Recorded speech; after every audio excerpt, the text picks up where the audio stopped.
How did Tobey Maguire dance go? Spider-Man 3, Toby dance, I guess Billy Maguire dance. I need to look this up with captions. Yes, absolutely. All right, let's try it. Good all that. Yeah, one of them. And then walks off.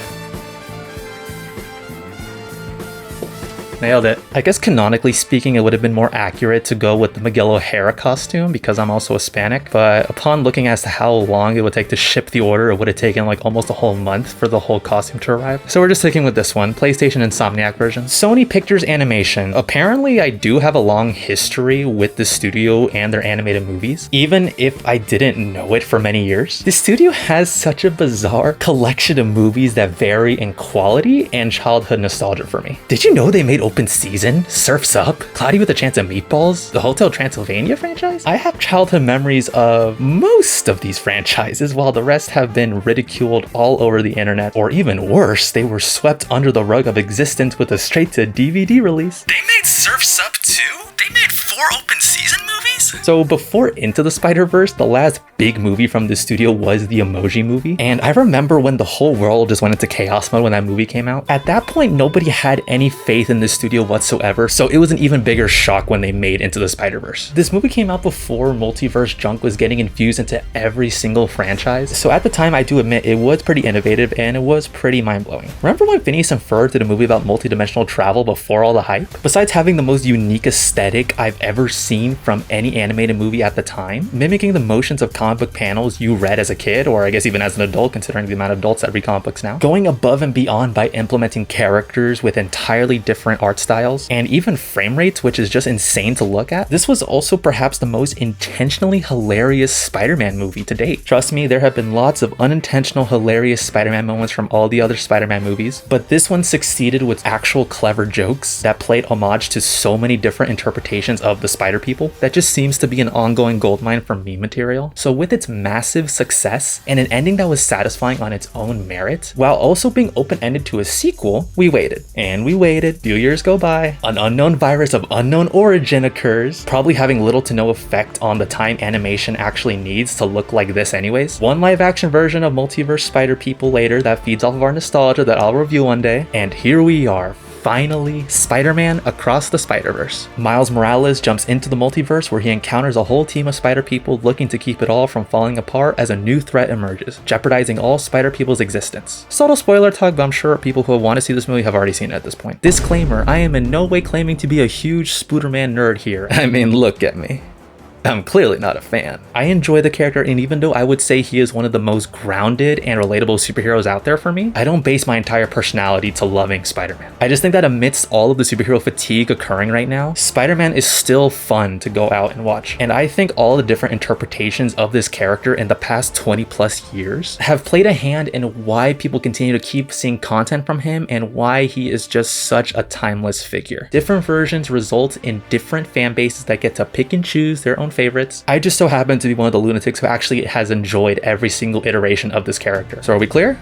Am I safe from the die-hard Spooderman fanbase? Okay, good. Now let's get into some controversial takes. So the big boy question that everyone is constantly bickering about, is this one better than the first? Well, I'm finally here to put this debate to rest, and I will say yes and no. Visually speaking, holy shit, this may be the most stunning animation I've ever seen from a movie.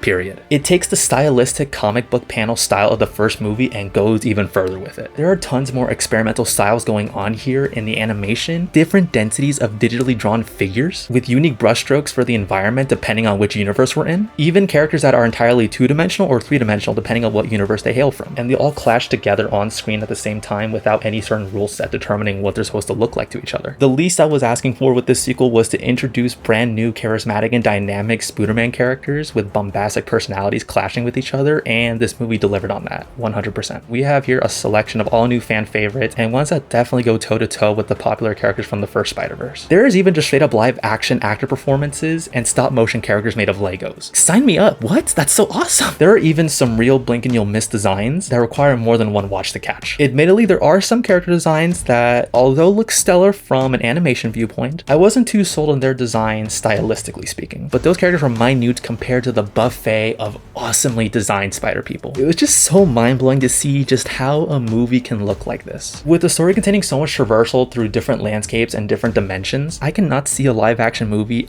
ever conveying the grand scale presented here. It one-upped that element from No Way Home for sure. So this was a minor issue I had with the first movie's animation, and it's even more apparent here. Sometimes there's just so much happening on screen at once, with the action sequences with rapid cuts and the entire spectrum of colors visible to the human eye just being hurled right at you. It can admittedly be hard to keep track to the point of it becoming eye stinging. Hey, maybe that's just my fault for having shitty eyes. Now, along with the visuals, the use of kick-ass music, both licensed and original, were pretty electronic and synthesizer heavy, which I am a huge sucker for, and I think they always work well in a sci-fi setting like this. Now, along with the animation, I feel what this movie improved from the first were the characters. Miles, Gwen, and Peter from the first, who's a literal daddy now, have evolved and developed so much more layers, with goals that conflict with the other's interests, as well as clashing with their sense of morality. So that tension on whether their relationships will last or not is there for the majority of the movie's runtime. But without a doubt, the biggest character standouts are the villains. Miguel O'Hara.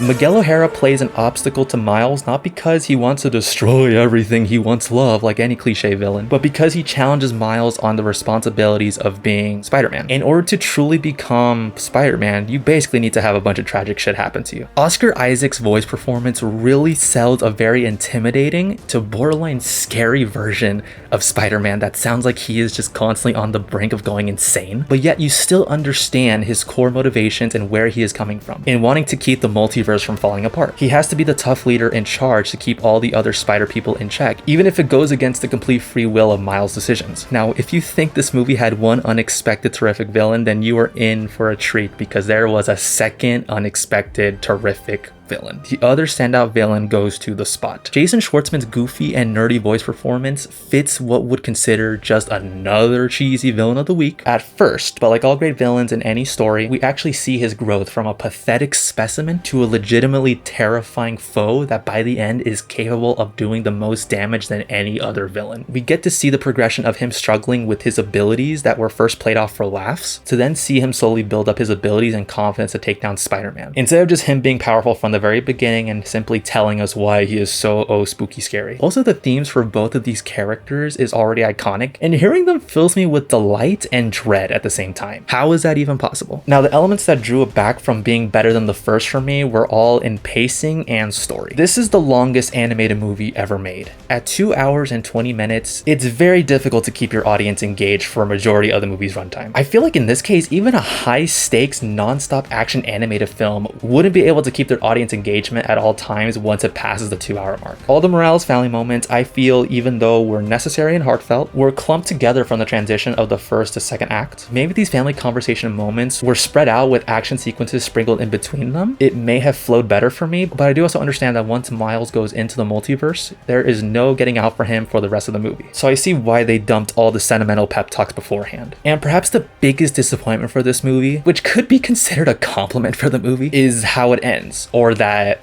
it ends. A major blue ball cliffhanger of an ending, just as the story was about to reach an ultimate climax moment. Just absolutely teasing us, paving the way for a third and final entry. So they're claiming for Beyond the Spider-Verse to be coming out March of next year. The more time passes, the more it seems the studio and its animators need more time to complete the visuals, which does make a lot more sense to me. Seriously guys, animation takes so fucking long. Sony might have to be investigated for toxic work deadlines and unfair hours if Across the Spider-Verse actually comes out in March of next year. So as of right now, currently as this movie just came out in 2023, the story does feel incomplete, because it is. It honestly does feel unfair to judge it based on how it is right now. The first Spider-Verse movie had its introduction and its ending, so maybe that is why I can say I enjoy that movie's story compared to this one right now. So until we get that next parter, it's going to feel hollow. I am beyond excited to see what is in store next for the final entry of this trilogy. If you thought Into the Spider-Verse was the biggest homage to Spidey fans, and this one should be considered a new holiday for the fanatics out there, because this is without a doubt the biggest love letter to Spider-Man